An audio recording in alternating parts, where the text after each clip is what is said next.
Hello all, ఈరోజు మనం the Hindu explainer text and కాంటెక్స్ట్లో ఇంపార్టెంట్ ఆర్టికల్ చూస్తాం. అది ఏంటి అంటే యూకే రవాండా అసైలం డీల్. ఓకేనా, వీళ్ళిద్దరి మధ్యన ఒక అసైలం డీల్ అనేది జరిగింది. అసైలం అంటే ఏంటి? అసైలం అంటే మనం ఇన్ జనరల్గా ఆశ్రయం పొందడం అంటాం కదా.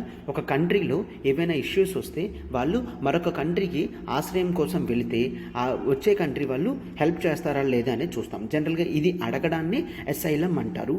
ఇప్పుడు యూకేకి రవాండాకి అసైలం ప్లాన్ అనేది జరిగింది అనమాట. ఓకేనా, మనం ఆర్టికల్లో ఇన్ డీటెయిల్డ్గా మొత్తం కాంప్రహెన్సివ్ మెయిన్స్ ఓరియంటెడ్తో సహా చూద్దాం. First of all, I thank to and we from LTX classes thank to all our subscribers who subscribed LTX classes. Suresh sir LTX classes మనము వాళ్ళందరికీ కూడా థ్యాంక్స్ గివింగ్ అని చెప్తున్నాం. This is a feel good moment అమ్మ. ఇది మనకి 50,000 subscribers అనేవాళ్ళు add అవ్వడం జరిగింది అనమాట. 50,000 సబ్స్క్రైబర్స్ అనేవాళ్ళు యాడ్ అవ్వడం జరిగింది. So this is the great vision of our director sir and we should feel thanks for that and we should feel appreciating for that. Okay, yes. So ఇంకెందుకు late, మనం late చేయకుండా article చూద్దాం. ఒకసారి చూడండి అమ్మ. Welcome to LTX classes. ఈరోజు మనం the Hindu explainer text and context brand new edition. చూడండి, ఇక్కడ మనం UK Rwanda asylum deal plan అనేది చూస్తామన్నమాట. ఆర్టికల్ కవర్ చేస్తుంది దిస్ ఈజ్ శ్రీనివాస్. మనం అప్రోచ్ ఏ విధంగా ఉంటుంది? స్టార్టింగ్ మనం క్వశ్చన్ ఇస్తాం అండ్ అట్ ది ఎండ్లో మనము అప్రోచ్ అనేది ఇస్తామన్నమాట. ఓకే, క్వశ్చన్ చూడండి. Asylum seekers are one of the most vulnerable communities often face human abuse. ఓకేనా, ఆఫెన్ ఫేస్ హ్యూమన్ అబ్యూజ్. వీళ్ళు one of the most vulnerable communities అనమాట. Consider their problems and provide suggestions అని ఇవ్వడం అనేది జరిగింది అనమాట. So this is a 10 mark answer, 150 word. మనం asylum seekers problems ఇవన్నీ కూడా ఇన్ డీటెయిల్డ్గా చూడడం అనేది చేద్దాం. ఓకేనా, ఎస్. సో ఇప్పుడు ఆర్టికల్లోకి వెళ్దాం. చూడండి అమ్మా. As I said, this is a feel good moment కాబట్టి ఈ ఫీల్ గుడ్ మూమెంట్ని స్టూడెంట్స్ అందరితో పంచుకోవడానికి ఎల్టీఎక్స్ క్లాసెస్ ఏం చేశారు? ఆఫర్స్ అనేవి పెట్టడం అనేది జరిగింది కోర్సులో. మన కొత్త సబ్స్క్రైబర్స్ ఎవరు ఉన్నారో ఆర్ ఓల్డ్ సబ్స్క్రైబర్స్ కానీ ఎవరైతే ఇంకా మన ప్లాన్స్ని ఇంకా టేస్ట్ చేయలేదో వాళ్ళందరి గురించి కూడా ఒక స్పెషల్ ఆఫర్ అనేది ఇవ్వడం జరుగుతుందన్నమాట. Actually about to increase the rates, prices అనేవి పెరగాల్సింది. బట్ ఈ 50,000 మైల్ స్టోన్ అనేది మనం క్రాస్ అవ్వడం అంత ఈజీ కాదు. సో అందుకని ఈ అచీవ్మెంట్ని సాధించినందుకు ఈ ఫీట్ని సెలబ్రేషన్ చేద్దామని చెప్పేసి మనం ప్రతి కోర్స్ ప్యాకేజ్ మీద 10,000 డిస్కౌంట్ లేదా 10% ఆఫర్ అనేది ఇవ్వడం జరుగుతుంది. ఓకేనా, 10,000 డిస్కౌంట్ ఆర్ 10% ఆఫర్ అనేది ఇవ్వడం జరుగుతుంది అనమాట. మనం 10,000 డిస్కౌంట్లో UPSC online, UPSC offline, APSC group 1, TSPSC group 1 అనేది ప్రొవైడ్ చేయడం జరుగుతుంది. అండ్ ఎన్సీఆర్టీ ఫౌండేషన్ 10%లో అండ్ ఆప్షనల్స్ కూడా 10% అనేది ఇవ్వడం జరిగింది. This is all because we have achieved the YouTube 50K subscribers. Okay, 50K subscribers అనమాట. ఈ ఆఫర్ వచ్చేసి కేవలం మనకి 30th ఏప్రిల్ వరకు మాత్రమే ఉంటుందమ్మా. 30th ఏప్రిల్ వరకు మాత్రమే ఉంటుంది. And this is a special offer అనమాట. స్పెషల్ ఆఫర్ అనమాట. ఇక్కడ యూపీఎస్సీ ఆఫ్లైన్ చూస్తే మనం హైదరాబాద్, వైజాగ్, శ్రీకాకుళంలో ఉండడం జరిగింది. హైదరాబాద్లో ఆఫ్లైన్ బ్రాంచ్లో పాలిటీ అనేది నేను డీల్ చేస్తున్నానమ్మా. This is Srinivas. పాలిటీ అనేది నేను డీల్ చేస్తున్నాను. మీరు ఒకవేళ వచ్చి నన్ను కలవాలనుకున్నా కూడా ఆఫ్లైన్ బ్రాంచ్లో మీరు కలవచ్చు. అండ్ కొత్త వాళ్ళు ఎవరైతే ఉన్నారో వాళ్ళందరికీ కూడా ఏ ఆఫ్లైన్ బ్రాంచ్కి వెళ్ళినా కూడా మీరు ఫ్రీ 3 days డెమో అనేది ఎక్స్పీరియన్స్ చేయొచ్చు. 3 days డెమో అనమాట. ఓకేనా, ఫ్రీ. సో మీరు ఖచ్చితంగా మన క్లాసెస్ రావచ్చు. మీరు యూట్యూబ్లో క్లాసెస్ బాగుంటాయి, క్లాసెస్ ఎలా ఉంటాయో తెలీదు అని అందరికీ డౌట్ ఉంటుంది. అందుకనేసి ఫ్రీ డెమో ఫర్ 3 days మీరు ఖచ్చితంగా క్లాసెస్ వచ్చి ఏ బ్రాంచ్లో అయినా ఎక్స్పీరియన్స్ చేయండి and you will definitely wish to join in our institute అనమాట. సో ఆ విధంగా మన క్లాసెస్ అనేవి నీట్గా డిజైన్ చేయడం జరిగింది అనమాట. ఓకే, అండ్ నెక్స్ట్ యూపీఎస్సీ ఆఫ్లైన్లో మనం ప్రతి GS topic and essay topic అన్నీ కూడా కవర్ అవ్వడం అనేది జరుగుతుంది అనమాట. డబల్ ధమాకా ఆఫర్ ఏంటి అంటే మీరు యూపీఎస్సీ ఆఫ్లైన్ కోర్స్ తీసుకుంటే 70,000 ఫీజు కాదు, ఇప్పుడు మనం కేవలం 60,000కే ప్రొవైడ్ చేయడం జరుగుతుంది. దీంతో పాటు మనకి యూపీఎస్సీ ఆన్లైన్ కంటెంట్ కూడా టోటల్ ఫ్రీ వస్తుంది. అండ్ ఏపీఎస్సీ, టీఎస్పీఎస్సీ మనం ఇచ్చే ప్రతి క్లాస్ ప్యాకేజ్ కూడా మీకు కంప్లీట్గా కాంప్లిమెంట్ వస్తుంది అనమాట. ఈ డబల్ ధమాకా ఆఫర్ కూడా కేవలం 30th ఏప్రిల్ వరకు మాత్రమే ఉన్నాము. కేవలం 30th ఏప్రిల్ వరకు. ఆ తర్వాత ఫీజెస్ అనేవి రివైజ్ అవుతాయి. అండ్ యూపీఎస్సీ ఆన్లైన్ తీసుకుంటే మనకి లైవ్ ప్లస్ రికార్డెడ్ క్లాసెస్ అనేవి వస్తాయి. అమౌంట్ 60,000 ఉండేది ఉండేది కాస్త మనం ఇప్పుడు 50,000కే పెట్టడం అనేది జరిగింది. ఓకేనా, మనకి live plus recorded class unlimited accessibility వస్తుంది. మీరు ఏ రోజు క్లాస్ మిస్ అయినా కూడా వెంటనే రికార్డెడ్ క్లాసెస్ చూసి మీరు కంప్లీట్ చేయొచ్చు, రికార్డెడ్ క్లాస్ చూసి కంప్లీట్ చేయొచ్చు అనమాట. సో మీరు ఒక్క క్లాస్ కూడా మిస్ అయ్యే ఛాన్స్ స్కోప్ కూడా ఉండదు. సో యూపీఎస్సీ ఆన్లైన్ తీసుకున్నా, మీరు యూపీఎస్సీ ఆఫ్లైన్ తీసుకున్నా మీకు టోటల్ మిగిలిన సబ్స్క్రిప్షన్స్ అన్నీ ఫ్రీగా వస్తాయన్నమాట. ఆఫ్లైన్ 60,000 పే చేశారు అంటే మీకు వెంటనే 50,000 వర్త్ ప్రొడక్ట్ అనేది యాక్సెసిబిలిటీ కంప్లీట్గా కాంప్లిమెంట్ ఫ్రీగా వస్తుందన్నమాట. So you are hardly paying the amount అమ్మా, you are hardly paying the amount అంతే. సో ఇంతకన్నా తక్కువ మార్కెట్లో ఎవరు ఇవ్వరు. మార్కెట్లో ఉన్న ప్రైసెస్ కన్నా మనం 50% డిస్కౌంట్లో ఇవ్వడం అనేది జరుగుతుంది at the optimal level of specialization కోర్సెస్తో అనమాట. ఓకేనా, ఎస్. అండ్ ఇక్కడ చూడండి ఎన్సీఆర్టీ ఎంత క్రూషియలో మనందరికీ తెలుసు. అటువంటి ఎన్సీఆర్టీ క్రూషియల్ అనేది మనకు కేవలం 13,500, ఇంతవరకు 15,000 ఉండేది, దాని మీద 10% డిస్కౌంట్ ఇచ్చి 13,500 అనేది మనం ప్రొవైడ్ చేయడం అనేది జరుగుతుందన్నమాట. అండ్ ఆప్షనల్స్ కూడా మనం 25,000 ఉండేది 22,500కి తీసుకొని రావడం జరిగింది. మనం మార్కెట్లో ఇంతకన్నా ఎవరు కూడా తక్కువ ఆప్షనల్ అనేది ప్రొవైడ్ చేయడం లేదు. ఆప్షనల్ మార్కెట్లో దొరికేదానికన్నా 50%తో సేమ్ క్వాలిటీతో మనం ప్రొవైడ్ అనేది చేస్తున్నాం అనమాట. మన క్లాసెస్ ఏ విధంగా ఉంటాయో తెలుసు, అండ్ ప్రతిదీ కూడా మనకి లైఫ్ టైం వ్యాలిడిటీ అనేది వస్తుంది. సో డిలే చేయకుండా వెంటనే సబ్స్క్రిప్షన్ అనేది ప్రత్యూష మేడంకి కాల్ చేయండి అమ్మా. ఈ నెంబర్ ప్రత్యూష మేడంది. మీకు ఏ డౌట్ ఉన్నా కూడా మీరు వెంటనే సాల్వ్ అనేది చేసుకోవచ్చు అనమాట. ఓకేనా, ఎస్. సో ఇప్పుడు చూడండి మన ఆర్టికల్లోకి వెళ్ళిపోతున్నాం. చూడండి అమ్మా, ఇక్కడ చూడండి మన ఆర్టికల్ ఏంటి, యూకే రవాండా అసైలం ప్లాన్ అనమాట. ఫస్ట్ మనం మ్యాప్ చూద్దాము, ఆ తర్వాత అసైలం ఎందుకు అడుగుతారు ఎవరైనా చూద్దాము, ఆ తర్వాత ఇక్కడ జరిగిన కొత్త అగ్రిమెంట్ ఏంటో కూడా ఒక్కసారి చూద్దాం. ఓకేనా, యూకే అనేది ఇక్కడ ఉన్నదమ్మా. యూకే అనేది ఇక్కడ ఉన్నది. రువాండా అనేది ఆఫ్రికన్ కంట్రీలో సెంట్రల్ ఆఫ్రికన్ కంట్రీ అని అంటాం అనమాట. రువాండా ఇక్కడ ఉంది. ఈ రెండింటి మధ్య డిస్టెన్స్ అంతా 6,500 కిలోమీటర్స్. సార్ ఈ డేటా ఇంపార్టెంటా? ఈ డేటా ఇంపార్టెంట్ కాదు, కానీ ఇప్పుడు మీకు ఆర్టికల్ అర్థం అవ్వాలంటే ఈ మ్యాప్ అనేది ఈ విధంగా చూస్తే మీకు అర్థమవుతుంది అనమాట. Yes, first of all who is an asylum seeker? ఎవరైతే ఆశ్రయాన్ని రిక్వెస్ట్ చేస్తారో వాళ్ళనే మనం అసైలం సీకర్స్ అని అంటామన్నమాట. ఎప్పుడైనా ఎవరైనా అసైలం ఎందుకు అడుగుతారు? ఖచ్చితంగా వాళ్ళున్న కంట్రీలో ప్రాబ్లం ఉంటేనే. చూడండి, ఇప్పుడు నేను ఇండియన్ సిటిజన్ని, అవును కదా, మనందరం ఇండియన్ సిటిజన్స్. మన ఇండియాని దాటి వేరే కంట్రీకి వెళ్తున్నాము అంటే అర్థం ఏంటి? నార్మల్గా వెళ్ళడం వేరు, అలాంటి వాళ్ళని టూరిస్ట్స్ అంటారు. టూరిస్ట్కి అసైలం సీకర్కి డిఫరెన్స్ ఏంటి అంటే, ఒక టూరిస్ట్ అనేవాడు ప్రాపర్ సర్టిఫికేట్స్తో ప్రాపర్ యాక్సెప్టెన్స్ తీసుకొని వెళ్తాడు. బట్ అసైలం సీకర్ అనేవాడు అక్కడ ఏ కంట్రీకి అయితే వెళ్తున్నాడో ఆ కంట్రీ దగ్గర నుంచి ప్రాపర్ సర్టిఫికేట్స్ ఏవి కూడా తీసుకోడు, వాడి దగ్గర వీసా కూడా ఉండదు అనమాట. అలాంటి వాళ్ళు కంట్రీస్ క్రాస్ చేస్తే వాళ్ళని అసైలం సీకర్స్ అని అంటారనమాట. సో ఎవరైనా ఎందుకు దాటాలి? ఖచ్చితంగా ఎందుకు దాటుతున్నారంటే వాళ్ళ డొమెస్టిక్ కంట్రీలో ఖచ్చితంగా చాలా క్రిటికల్ పొజిషన్లో ఉంటుంది. అవునా, క్రిటికల్ పొజిషన్స్ అంటే అక్కడ ఖచ్చితంగా వార్ అయినా జరగచ్చు, లేదంటే అంటే general wars between other countries అయినా జరగచ్చు, లేదంటే ఒక సివిల్ వార్ అయినా జరగచ్చు. ఇప్పుడు మనం ఉక్రెయిన్లో తీసుకున్నాం అనుకోండి, ఉక్రెయిన్కి రష్యాకి యుద్ధం అవుతుంది కాబట్టి చాలామంది ఉక్రెయిన్ వదిలేసి వేరే కంట్రీస్కి వెళ్ళడం అనేది జరుగుతుంది. ఓకే, సివిల్ వార్ అనుకోండి. ఫర్ ఎగ్జాంపుల్ ఇండియాకి జనరల్గా శ్రీలంకలో మనం ఏంటి సివిల్ వార్ అనేది చూసాం. ఆ సివిల్ వార్ అనేది 1990sతో క్లోజ్ అయింది, 1980s తర్వాత స్టార్ట్ అయ్యి. సో ఆ సివిల్ వార్ టైంలో చాలామంది శ్రీలంకన్స్ ఇండియాకి రావడం జరిగింది, వేరే వేరే కంట్రీస్ కూడా వెళ్ళడం జరిగింది అనమాట. సో వార్ అయినా అవ్వచ్చు, సివిల్ వార్ అయినా అవ్వచ్చు, లేదంటే military abuse or over reaching of powers of military అయినా అవ్వచ్చు. ఫర్ ఎగ్జాంపుల్ ఇప్పుడు మీరు మ్యాన్మార్ తీసుకున్నారంటే అక్కడ రోహింగ్యా కమ్యూనిటీ వాళ్ళు ఏ విధంగా మిలిటరీ ఇబ్బంది పెడుతుంది అని మిగిలిన కంట్రీస్కి వస్తున్నారో మనందరికీ తెలుసు అనమాట.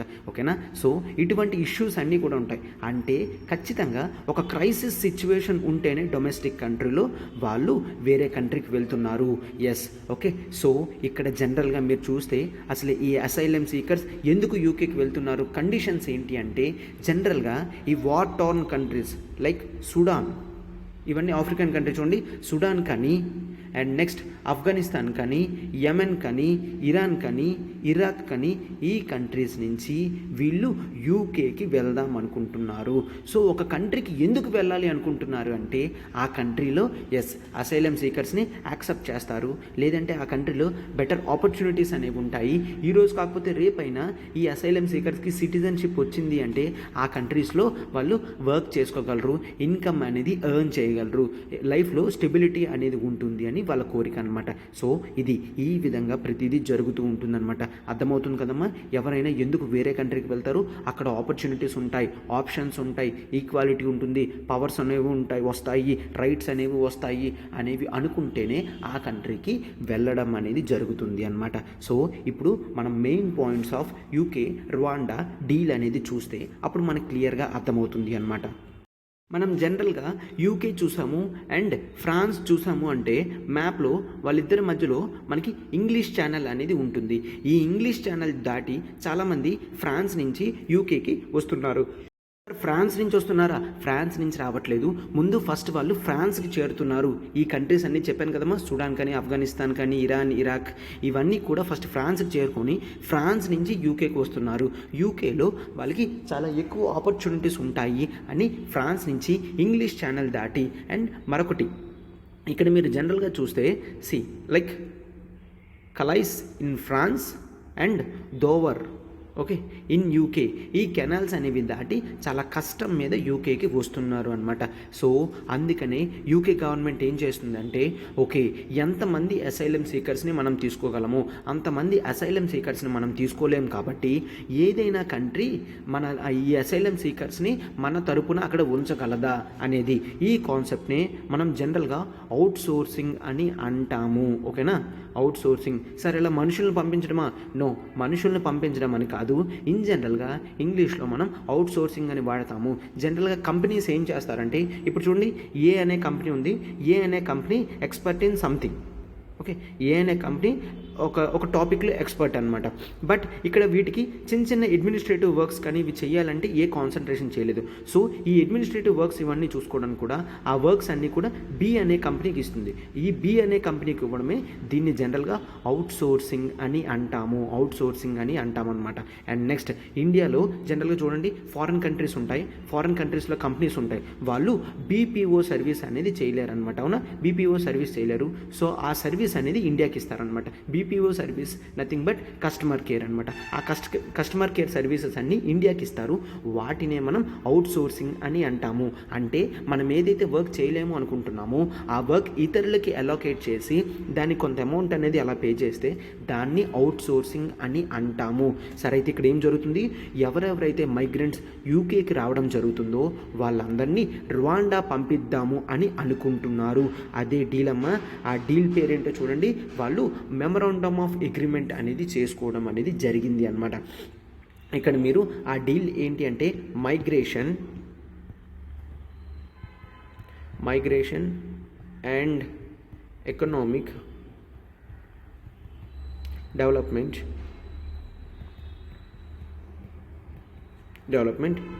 పార్ట్నర్షిప్. ఏంటమ్మా డీల్?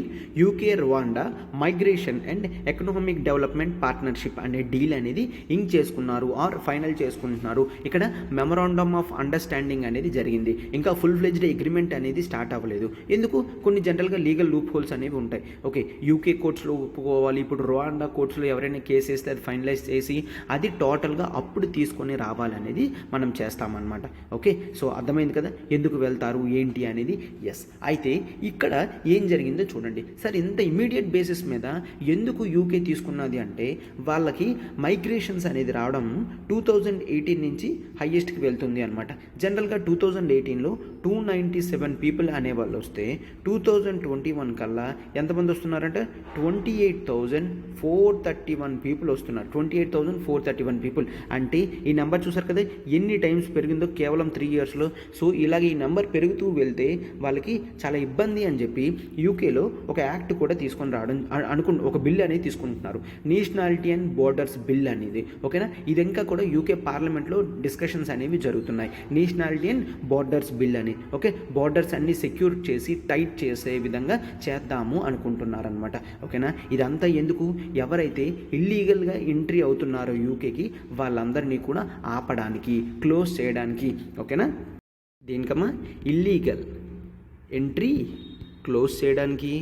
అండ్ నెక్స్ట్ తర్వాత ఒకవేళ ఎవరైనా కూడా క్రిమినల్ యాక్టివిటీస్ చేస్తున్నారంటే దాని మీద కూడా మనం స్ట్రాంగ్ క్లోజింగ్స్ అనేవి ఇవ్వచ్చు. కొంతమంది హ్యూమన్ ట్రాఫికింగ్ చేస్తున్నారు వీళ్ళతో, ఈ హ్యూమన్ ట్రాఫికింగ్ని కూడా మనము అరికట్టచ్చు. ఇది ఎవరు చెప్తున్నారు, ఇవన్నీ కూడా యూకే చెప్తుంది అనమాట. మనం ఇల్లీగల్ ఎంట్రీ ఆపుతాము అండ్ స్మగ్లింగ్ నెట్వర్క్స్ కూడా క్లోజ్ చేయొచ్చు పూర్తిగా, స్మగ్లింగ్ నెట్వర్క్స్. ఓకే, సో మనం ఒకసారి బోర్డర్స్ అనేవి టైట్ చేస్తే ఈ అసైలం సీకర్స్ ఎవరైతే ఇల్లీగల్గా వస్తున్నారో వాళ్ళని ఆపడం అవుతుంది, క్రిమినల్ యాక్టివిటీస్ అవుతాయి. అండ్ తర్వాత హ్యూమన్ ట్రాఫికింగ్ ఇప్పుడు ఏదైతే చూస్తున్నామో అది కూడా ఆగుతుంది, ఈ స్మగ్లింగ్ నెట్వర్క్స్ కూడా ఆగుతుంది అనమాట. ఈ డీల్ అనేది ఆపరేషనలైజేషన్లోకి వస్తే అప్పుడు మనము ఇక్కడ చాలా హ్యాపీగా ఉండగలము అని ఎవరు చెప్తున్నారు, యూకే గవర్నమెంట్ చెప్తుంది అనమాట. అయితే ఈ డీల్ ఏంటి అంటే అండర్ దిస్ డీల్ 2022 తర్వాత Jan 1 తర్వాత ఎవరైతే యూకేకి వచ్చారో వాళ్ళందరినీ కూడా రువాండాకి పంపిస్తారు. రువాండాకి పంపించి అక్కడ షెల్టర్స్ అనేవి క్రియేట్ చేసి ఆ షెల్టర్స్లో ఈ అసైలం సీకర్స్ని అక్కడ పెడతారు అనమాట. ఓకేనా, ఏంటమ్మా, రువాండాకి పంపిస్తారు, అక్కడ షెల్టర్స్ అనేవి క్రియేట్ చేస్తారు, ఆ షెల్టర్స్లో ఇప్పుడున్న ప్రజల్ని పెట్టడం అనేది జరుగుతుంది అనమాట. అండ్ ఎప్పుడు ఎలా జరుగుతుంది, ఒక రిక్వెస్ట్ అనేది పంపిస్తారు, పలానా 100 మెంబర్స్ని 1000 మెంబర్స్ని పంపిస్తామని చెప్తారు. రువాండా గవర్నమెంట్ వాళ్ళందరినీ చెక్ చేస్తుంది, వాళ్ళందరినీ చెక్ చేసుకున్న తర్వాత ఒక రీసెటిల్మెంట్ పిటిషన్ అనేది పంపిస్తుంది అనమాట. Resettlement petition. ఓకే, వీళ్ళందరినీ ఇక్కడ ఉంచుతాము, వాళ్ళకి ఈ ప్రొవిజన్స్ అనేవి ఇస్తాము అని చెప్తాది అని చెప్పిన తర్వాత రువాండా యాక్సెప్ట్ చేసిన వెంటనే యూకే వాళ్ళు రవాండాకి పంపించడం అనేది జరుగుతుందనమాట. సరే, ఇక్కడ వీళ్ళకి ఏంటి లాభం అంటే, వీళ్ళకి లాభం ఏంటి అంటే ఏ పీపుల్ అయితే వస్తారో ఆ ప్రజల మీద యూకే గవర్నమెంట్ డబ్బులు అనేది చెల్లిస్తుంది. ఎంత చెల్లిస్తుందంట, ప్రతి వ్యక్తి మీద కూడా $120 million. Okay, $120 million each migrant మీద కూడా చెల్లిస్తుంది. ఓకేనా, దీన్ని ఒక పేరు కూడా పెట్టడం జరిగింది. ఏంటి అంటే ఒక్కసారి చూడండి, రెడ్ కలర్తో రాస్తానమ్మా, ఇది చాలా ఇంపార్టెంట్ అనమాట. ఏంటది, ఎకనామిక్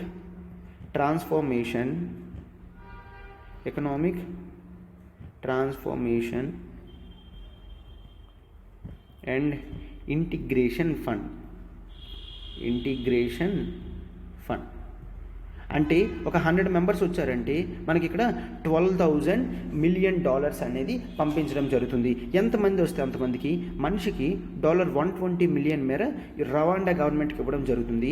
అది ఎకనామిక్ ట్రాన్స్ఫర్మేషన్ అండ్ ఇంటిగ్రేషన్ ఫండ్లో వేయడం జరుగుతుంది. ఇక్కడ రవాండా వాళ్ళకి కావాల్సిన ఫుడ్ కానీ అవన్నీ కూడా ప్రొవైడ్ చేయడం అనేది జరుగుతుంది. ఇప్పుడు ఆల్రెడీ యూకే ఎంత జనరల్గా వాళ్ళకి అక్కడ ఖర్చు అవుతుంది. ఇప్పుడు ఇంతవరకు ఏ కంట్రీతో కూడా యూకేకి అగ్రిమెంట్ లేదు. This is the first time వాళ్ళు రవాండాతో అగ్రిమెంట్ అనేది చేసుకోవడానికి. ఇప్పుడు వాళ్ళకి పౌండ్స్ 4.7 million అనేది ఒక డేకి అందరి మీద ఖర్చు అవుతుంది. ఒక డేకి అందరి మీద పౌండ్ 4.7 million అనేది ఖర్చు అవుతుంది. ఎందుకంటే లిటరల్లీ సమ్ 25,000 అసైలం సీకర్స్కి అంత ఖర్చు అనేది అవుతుంది అనమాట. సో ఈ అమౌంట్ అనేది 430 million వరకు యాన్యువల్ ప్రాజెక్ట్ కింద అవుతుంది, అవునా కదా, 430 million వరకు. సో ఈ ప్రాజెక్ట్ అనేది ఇంకా ఇంక్రీజ్ అయ్యే ఛాన్సెస్ ఉంటుంది. సో అందుకని ఇప్పుడు ఏం చేస్తున్నారు, వీళ్ళందరినీ కూడా మనము జనరల్గా రవాండాకి పంపిస్తే అప్పుడు అక్కడ ఏవైతే రిసోర్సెస్ ఉన్నాయో వాళ్ళు అక్కడ యూజ్ చేయొచ్చు, దానికి మనం అమౌంట్ పే చేస్తాము. ఇక్కడ రవాండా గవర్నమెంట్ కూడా రెస్పాన్సిబుల్గా చూస్తుంది అని జనరల్గా చూస్తారనమాట. ఇక్కడ జనరల్గా ఏంటి, రవాండా ఎలా యాక్సెప్ట్ చేస్తుంది అంటే ఆ ప్రజలు హిస్టరీ అనేది చూస్తుంది. హిస్టరీ అనేది చూసి వాళ్ళు ఇల్లీగల్గా వస్తున్నారా అంటే, లేదంటే ఒక ప్రాబ్లం వల్ల వస్తున్నారా, లేదంటే వెళుతున్న కంట్రీలో డిస్టర్బెన్స్ అనేది క్రియేట్ చేస్తున్నారా, వాళ్ళకి ఏమైనా క్రిమినల్ రికార్డ్స్ ఉన్నాయా ఏంటి అనేది కూడా పూర్తిగా చెక్ చేయడం అనేది జరుగుతుంది అనమాట. ఈ విధంగా జనరల్గా రువాండా ఒప్పుకున్న తర్వాత యూకే వాళ్ళు పంపించడం అనేది జరుగుతుంది. సరే, అయితే ఎంతమందిని పంపిస్తారు, ప్రస్తుతానికి ఈ డీల్ ప్రకారం అయితే మెంబర్స్ అనేది అన్క్యాప్డ్గా ఉన్నది. ఓకేనా, ఇయర్లీ ఎంతమందిని పంపిస్తాము, యాన్యువల్లీ లేదంటే టోటల్ రవాండా టోటల్గా 1 lakh మెంబర్స్ని పంపిస్తాము, ఇయర్లీ 10,000 పంపించేలా 10 years పంపిస్తాము. ఆ విధమైన అగ్రిమెంట్ ఏమీ జరగలేదు. ఆ మెంబర్షిప్ అనేది ఎంతమందిని పంపిస్తారనేది ఫైనలైజ్ చేయలేదన్నమాట. ఓకేనా, ఎస్, ఇక్కడ మెంబర్షిప్ రావడమే కాదు, వాళ్ళకి రీసెటిల్మెంట్ అవన్నీ కూడా లైక్ హెల్త్ కేర్ చూసుకోవడం కానీ, ఫినాన్షియల్ సపోర్ట్ చూసుకోవడం కానీ ఇవన్నీ కూడా చేస్తారు. సో ఇది టోటల్ కాంప్రహెన్సివ్ డీల్ అనమాట. ఇక్కడ ఒక్కసారి చూడండి, చాలామంది క్రిటికల్గా ఆలోచించిన వాళ్ళు ఏం చెప్తున్నారైతే, అయితే ఈ రవాండా డీల్ వల్ల టోటల్ ఇమైగ్రేషన్ ప్రాబ్లం అనేది క్లోజ్ అయిపోతుందా అంటే, నో, ఇమైగ్రేషన్ ప్రాబ్లం అనేది క్లోజ్ అవ్వదు. కానీ ఇక్కడ బ్రిటిష్ గవర్నమెంట్ ఏం చెప్తుంది అంటే, ఇక్కడ ఎవరైతే పీపుల్ స్మగ్లింగ్ చేస్తున్నారో అవన్నీ కూడా ఆగిపోతాయి అని చెప్తున్నారు అనమాట. ఎస్, ఇంకా ఇట్లాంటివి ఎవరైనా చేశారా అంటే, ఎస్, ఎవరు చేశారు, ఆస్ట్రేలియా గవర్నమెంట్ ఇటువంటి డీలింగ్ అనేది ఆల్రెడీ చేయడం జరిగింది. సో అక్కడ పరిస్థితి ఏంటో ఒకసారి చూడండి. ఆస్ట్రేలియా గవర్నమెంట్ వాళ్ళకి వచ్చిన ఇమైగ్రేషన్స్ని వాళ్ళు పెట్టలేరు కాబట్టి వాళ్ళు పాపా న్యూ గిని పక్కనే ఐలాండ్ ఉంది, అక్కడికి పంపిస్తారనమాట. అక్కడికి పంపించి వాళ్ళకి అమౌంట్ అనేది ఇస్తే ఆ పాపా న్యూ గినీలో వాళ్ళు వాళ్ళు ఇది రీసెటిల్మెంట్ అనేది చేస్తారు. బట్ దీన్ని సుప్రీం కోర్ట్ ఆఫ్ ఆస్ట్రేలియా అనేది క్యాన్సిల్ చేయడం జరిగింది. పాపా న్యూ గినీ సుప్రీం కోర్టు కూడా దీన్ని క్యాన్సిల్ చేయడం జరిగింది అనమాట. సో ఎస్, ఆస్ట్రేలియా ఏం చెప్పింది అండ్ పాపా న్యూ గినీ సుప్రీం కోర్ట్ ఏం చెప్పిందంటే, ఆస్ట్రేలియా ఏదైతే చేసిందో అది చాలా తప్పు, దానికి పరిష్కారంగా ఆస్ట్రేలియన్ డాలర్స్ 70 million అనేది పే చెయ్యాలి అని చెప్పింది అనమాట. అండ్ ఆ తర్వాత Australia similar agreement with Nauru అనే ఐలాండ్ కంట్రీ ఉంది, దాంతో చేయడం అనేది జరిగింది. బట్ ఇది కూడా స్టిల్ ప్రాసెసింగ్లోనే ఉంది, ఎందుకంటే అక్కడ కంట్రీస్ ఒప్పుకోవాలి. అసలు జనరల్గా ఏమవుతుంది అంటే, ఎవరైతే ప్రజలు ఆ కంట్రీస్కి వెళ్తున్నారో వాళ్ళ హ్యూమన్ హిస్టారికల్ రికార్డ్ కూడా చూడాలి కదమ్మా. ఓకే, జనరల్గా అసైలం సీకర్స్ అన్నాము అంటే వాళ్ళు మోస్ట్ వల్నరబుల్, వాళ్ళకి పొలిటికల్ రైట్స్ ఉండవు, ఎకనామిక్ రైట్స్ ఉండవు, సోషల్ రైట్స్ అనేవి ఉండవు. అవునా, పొలిటికల్ కానీ, ఎకనామిక్ కానీ, సోషల్ రైట్స్ కానీ ఇవేవి కూడా వాళ్ళకి ఉండవు. ఎప్పుడైతే ఏదైతే కంట్రీ యాక్సెప్ట్ చేస్తుందో వాళ్ళు ఎటువంటి రైట్స్ ఇస్తే, ఫుడ్ ఇస్తే అవే తీసుకోవాలి. So allegations of sexual abuse అనేది మనం జనరల్గా చూస్తాము ఉమెన్ మీద. అండ్ చిల్డ్రన్ ఎవరైతే ఉన్నారో చైల్డ్ అబ్యూస్ అనేది చూస్తాము. వాళ్ళకి బెటర్ ప్రావిజన్స్ అనేవి ఉండవు, హెల్త్ కేర్ ఉండదు, క్లీన్లీనెస్ అనేది ఉండదన్నమాట. సో ఇటువంటి డేంజరస్ సీ క్రాసింగ్స్ చేసి వచ్చినప్పటికీ కూడా వాళ్ళు డిటెన్షన్ కండిషన్స్లో ఇటువంటి ప్రాబ్లమ్స్ అన్నీ కూడా ఫేస్ చేయడం అనేది జరుగుతుంది అన్నమాట. సో ఇప్పుడు కొంతమంది పొలిటికల్ సైంటిస్ట్ ఇప్పుడు ఈ రవాండా డీల్ గురించి ఏమంటున్నారంటే, రవాండాకి ఆల్రెడీ హ్యూమన్ రైట్స్లో మంచి రిమార్క్ అనేది మంచి గుడ్ అనేది లేదు అనమాట. వాళ్ళకి ఎప్పటికప్పుడు హ్యూమన్ రైట్స్ వైలేషన్స్ అనేవి జరుగుతాయి అని చెప్తున్నారు. సో ఇటువంటి టైంలో రవాండాని మనం సెలెక్ట్ చేసుకోవడం అనేది చాలా రాంగ్ అని చెప్పి అక్కడ పొలిటికల్ సైంటిస్ట్ అనేవాళ్ళు చెప్తున్నారనమాట. సో దీని గురించి ఆల్రెడీ ఇక్కడ ఎవరైతే లోకల్లో ఖచ్చితంగా కేసెస్ అనేవి వేస్తారు యూకేలో, ఆ ప్రాసెసింగ్ అన్నీ అయిన తర్వాత మనకి ఒక కొలిక్కి వస్తుంది, అప్పుడు ఇష్యూస్ అనేవి చూస్తాము అని జనరల్గా యూకే గవర్నమెంట్ చెప్పడం అనేది జరిగింది అనమాట. సో ఇట్లాగా ఈ విధంగా మైగ్రేషన్ వాళ్ళని పంపించడం చూడడం అనేది ఒక హ్యూమన్ని ఒక కంట్రీ మెయింటైన్ చేయలేకపోతుంది, వేరే కంట్రీకి పంపిస్తున్నామా అంటే అది చాలా దారుణమైన విషయం అమ్మ, అవునా కాదా? మనుషుల్ని పంపించి లైక్ చాలామంది ఏం చేస్తున్నారంటే కొమోడిఫికేషన్ ఆఫ్ హ్యూమన్స్ అని అంటున్నారు. కొమోడిఫికేషన్ అంటే హ్యూమన్స్ని ఒక ప్రొడక్ట్ లాగా మార్చేశారు. కొమోడిఫికేషన్ ఆఫ్ హ్యూమన్స్ని ఒక ప్రొడక్ట్ లాగా మార్చేశారు. పీపుల్ని ఇక్కడి నుంచి అక్కడ పంపించడం, అక్కడి నుంచి ఇక్కడ పంపించడం, నువ్వు వాళ్ళని ఉంచితే నీకు కొంత డబ్బులు అనేది ఇస్తాను అనడం, ఇదంతా కూడా చాలా వియర్డ్గా ఉంటుంది అనమాట. ఓకే, చాలా ఘోరంగా ఉంటుంది అనమాట. దాన్నే మనం కొమోడిఫికేషన్ ఆఫ్ హ్యూమన్స్ అని అంటామన్నమాట. సో ఇక్కడ ఆల్రెడీ ప్రాబ్లమ్స్ అనేవి నేను చెప్పాను. ఏంటి, వాళ్ళు మార్జినలైజ్డ్ సెక్షన్స్ కింద ఉంటారు కాబట్టి సెక్సువల్ అబ్యూస్ కానీ and human abuse like human trafficking కానీ, చైల్డ్ అబ్యూస్ కానీ ఇవన్నీ కూడా చూస్తాము. అండ్ నెక్స్ట్ మెయిన్ ఇంకేంటి, మనం సైకో ప్రాబ్లమ్స్ అనేవి చూస్తామన్నమాట. వీళ్ళు అక్కడికి వెళ్ళారంటే వాళ్ళకి ఫుడ్ అనేది ఉండదు, సెకండ్ క్లాస్ సిటిజన్స్లో చూస్తారు, అండ్ వాళ్ళ కల్చర్ని మొత్తం కూడా వదిలేయాలి, లాంగ్వేజ్ ప్రాబ్లమ్స్ కూడా వస్తాయి. సో ఇటువంటి అప్పుడు సైకలాజికల్ అబ్యూస్ కూడా ఇండైరెక్ట్గా జరుగుతుంది అని చెప్తున్నారనమాట. అండ్ వాళ్ళకి ఆల్రెడీ చెప్పాను కదా, పొలిటికల్, ఎకనామిక్, సోషల్ రైట్స్ అనేవి ఇవ్వరు. ఈ సైకలాజికల్ ఇష్యూ కూడా తీసుకొస్తే మీ టోటల్ వ్యూ ఆప్షన్స్ అంటే మీ ఓరియంటేషన్ ఆఫ్ ఆన్సర్ అనేది ఆ రాసేవాడికి క్లియర్గా అర్థమవుతుంది అనమాట. ఓకేనా?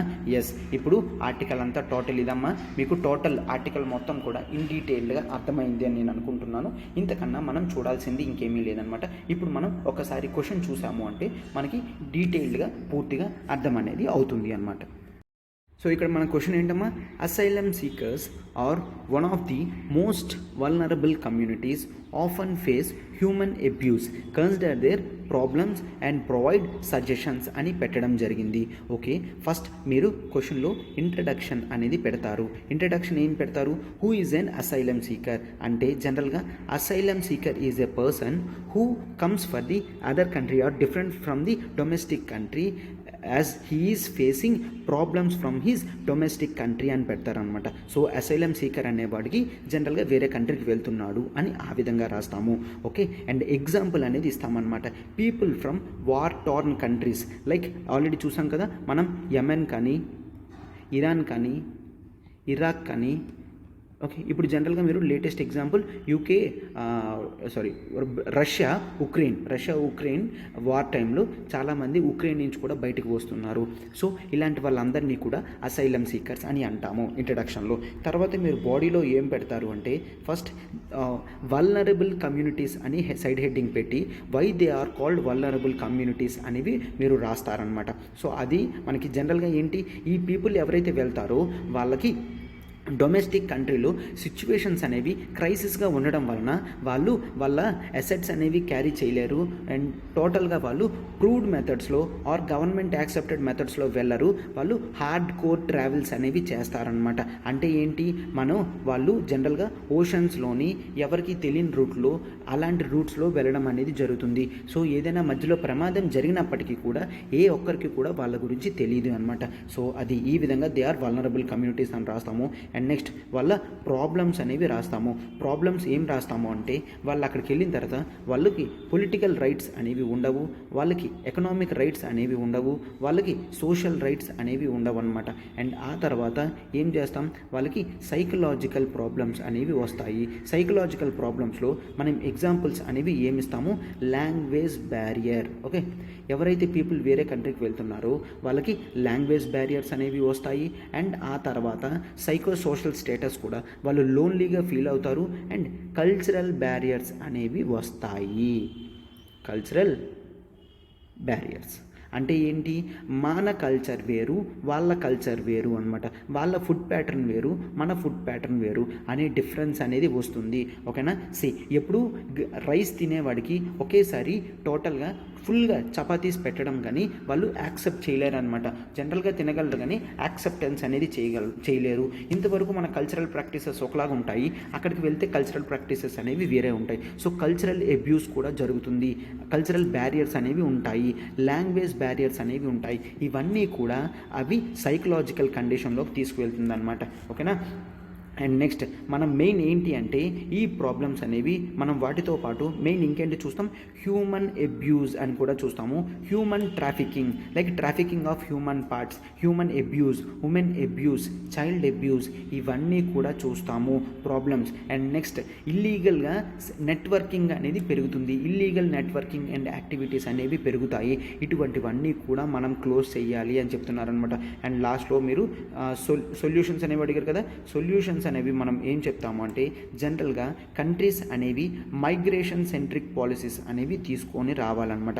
మైగ్రేషన్ ఎవరైతే వస్తున్నారో వాళ్ళకి ఎటువంటి ఇబ్బంది లేకన్నా ఈ విధంగా మనం మైగ్రేషన్ సెంట్రిక్ పాలసీస్ అనేవి తీసుకుంటే, రీసెటిల్మెంట్ కానీ చేస్తే ఇష్యూస్ అనేవి ఉండవు. అండ్ మెయిన్ ఏ కంట్రీస్ నుంచి ఇలా పీపుల్ ఎక్కువ మంది వస్తున్నారో అది మనం గ్లోబల్ లెవెల్లో చర్చలు అనేవి జరగాలి. యునైటెడ్ నేషన్స్లో ఫుల్ ఫ్లెజ్డ్గా ఈ మైగ్రేషన్ ఇష్యూ అనేది సాల్వ్ అవ్వడానికి డెవలప్డ్ కంట్రీస్ అనేవి ఒక యాక్సెప్టెన్స్ అనేది ముందుకు తీసుకొచ్చి కొంత అమౌంట్స్ అనేవి ఇచ్చి ఆ ఫండ్స్ని క్రియేట్ చేసి వాళ్ళు ఏ కంట్రీ నుంచి వస్తున్నారో ఆ కంట్రీలోనే వాళ్ళకి ప్రాపర్ రీహాబిలిటేషన్ అండ్ రీసెటిల్మెంట్ అనేది చేయించాలి.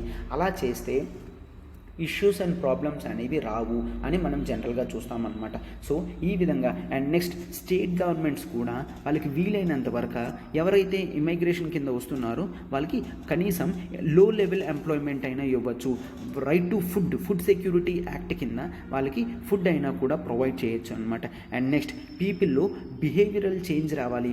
అసైలం సీకర్స్ అంటే ఆల్రెడీ వాళ్ళు వల్నరబుల్ కమ్యూనిటీస్, సో వాళ్ళకి మరింత అబ్యూజ్ అనేది చేయడం కరెక్ట్ కాదు అని ఈ విధంగా మనం బిహేవియరల్ చేంజ్ అనేది తీసుకొని రావాలన్నమాట. ఈ విధంగా ఒక 4-5 పాయింట్స్ సొల్యూషన్స్లో పెడితే మీ ఆన్సర్ టోటల్ 150 వర్డ్ ఆన్సర్ కంప్లీట్గా క్లియర్ అవుతుంది అనమాట. And next India is a responsible powerful country in the world. So మనము వసుదైవ కుటుంబకం అనే ఫిలాసఫీని గ్లోబ్ మొత్తం స్ప్రెడ్ చేయాలి. వార్ అనేది పర్మనెంట్ కాదు, పీస్ అనేది పర్మనెంట్. సో కంట్రీస్లో ఎక్కడైతే సివిల్ వార్స్ కానీ వార్స్ అనేవి జరుగుతున్నాయో అక్కడ పూర్తి యాక్సెప్టెన్స్ తీసుకొచ్చి ఇటువంటి మైగ్రేషన్ క్రైసిస్ని మనం సాల్వ్ చేస్తే చాలా మంచిది అనమాట. సో ఇన్ డీటెయిల్డ్గా మనం మొత్తం మైగ్రేషన్ ఇష్యూస్ ఇవన్నీ కూడా చూడడం అనేది జరిగింది అమ్మ. ఎస్, సో ఇప్పుడు మీకు క్వశ్చన్ ఏంటి అంటే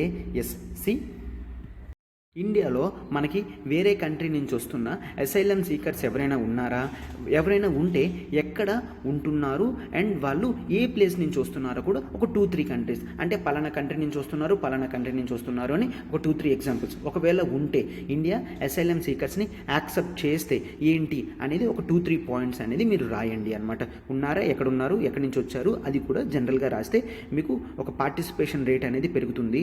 ఎందుకంటే దీన్ని చెక్ చేయడం వలన రేపు పొద్దున మనకి అసైలం సీకర్స్ మీద క్వశ్చన్ ఏదైనా వస్తే ఎగ్జాంపుల్ కింద ఇండియా ఏ విధంగా ట్రీట్ చేస్తుంది అనేది కూడా మీరు ఒక పాయింట్ కింద పెట్టచ్చు అనమాట. ఓకేనా, this will beautify your answer. So అందుకనే ఆ ఎక్సర్సైజ్ అనేది మీరు చేసి కామెంట్ బాక్స్లో పెట్టండి అమ్మ. ఓకేనా, ఎస్, మనం చాలా హార్డ్ వర్క్ చేస్తే ఆర్టికల్స్ అవన్నీ చూసి రీసెర్చ్ చేసి మనం ఆర్టికల్స్ అనేది కంపైల్ చేసి కవర్ చేస్తామన్నమాట. సో మా హార్డ్ వర్క్ని మీరు అప్రిషియేట్ చేస్తారు అనుకుంటున్నాను. లైక్ బటన్ హిట్ చేయండి, ఫిల్ ఆస్పిరెంట్స్కి షేర్ చేయండి అమ్మా. అండ్ డూ కామెంట్ ఆన్సర్ అనేది పెట్టి క్లాస్ అనేది ఏ విధంగా జరుగుతుందో కూడా మీరు కామెంట్ బాక్స్లో పెట్టచ్చు. Okay, yes, thank you.